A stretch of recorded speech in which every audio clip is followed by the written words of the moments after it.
I was just reading a good little piece on Psychology Today's website called The Easy Way Out with Evil.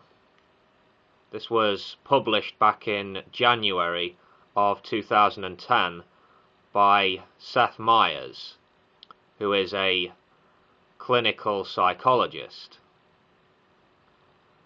Anyway, I think this post is worth sharing, so here goes.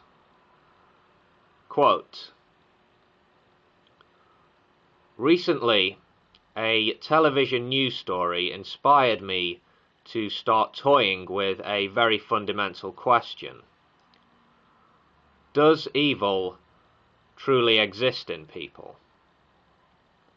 The story was entitled Katie's Story, and it was an expose on ABC News' 2020.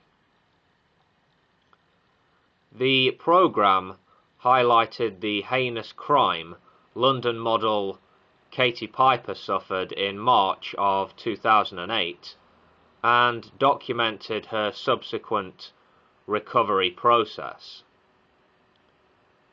In a nutshell, Katie met and briefly dated the wrong man, and he ultimately sought revenge when she rejected him. The extremity of his revenge was truly off the charts.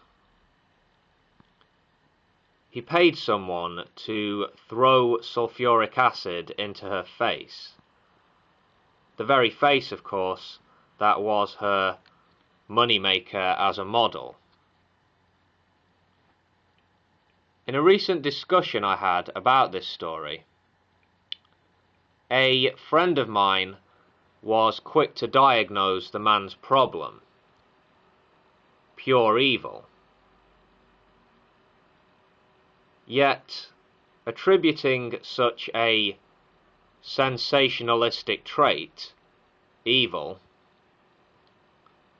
to this behaviour seemed ironically insufficient and frankly untrue.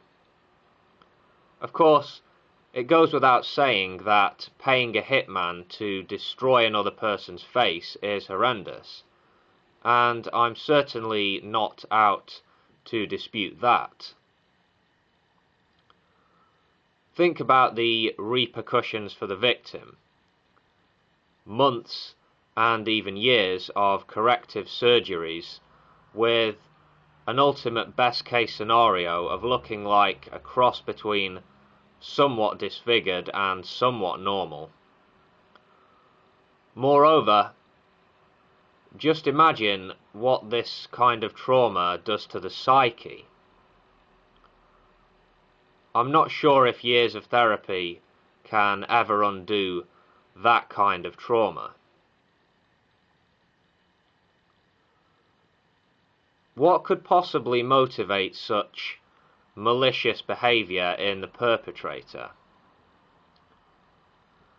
As a clinical psychologist, I'm guessing that I would lose my license as a practicing shrink if I ever labelled someone evil or wrote that description on a clinical form describing a patient's psychological makeup.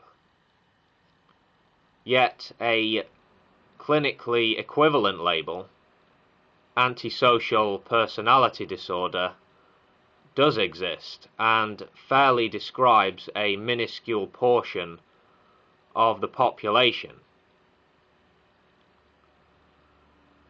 In terms of what motivated Katie Piper's perpetrator, I would not ascribe the root of the problem to evil.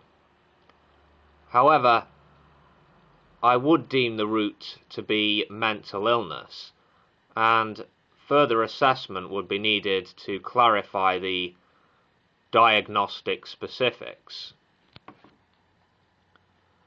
The distinction between attributing horrific human behaviour to evil and attributing it to mental illness is important. If we label the motivation evil, we label it with no true understanding of, nor any attempt to understand, what goes on inside the mind of the perpetrator, and satisfied with our overly simplistic evaluation, we move on. Such labels are seductive because they provide us with a quick, easy explanation, freeing us from being burdened by complexities. If we label the motivation mental illness, we leave some room to try to understand the perpetrator. While such an understanding does not issue a pass or an excuse, it acknowledges the complexity that underlies human behavior. In particular, viewing this man's hateful behavior through the lens of mental illness causes us to dig more deeply to consider just how powerfully a person can experience rejection. So powerfully, in fact, that it can induce one to cause disfiguring bodily harm to a former lover. Picture this man as a young boy. Do you believe 3-year-old boys, for example, can be evil? The sad truth is that children are often kind and innocent until something terrible happens to them, and they later develop defense mechanisms to protect their own fragile egos. Even in terms of full-blown sociopaths, those who have been diagnosed and have enacted patterns of sociopathic behavior over many years, it still remains controversial whether they are born maladjusted or whether life circumstances caused that maladjustment. Ultimately, understanding the psychological roots of heinous crimes is not about Katie Piper's perpetrator, but about how much we as a society are willing to acknowledge just how wounded we can be and the lengths to which a lover scorned will go to redeem himself and to undo the injury his ego suffered. The next time that you hear about a horrific crime, I offer this note. Think twice before calling the criminal evil. I know my friend is not the only one to put a little too much stock in the primal gut reactions he has when he hears about a truly terrible crime. End quote.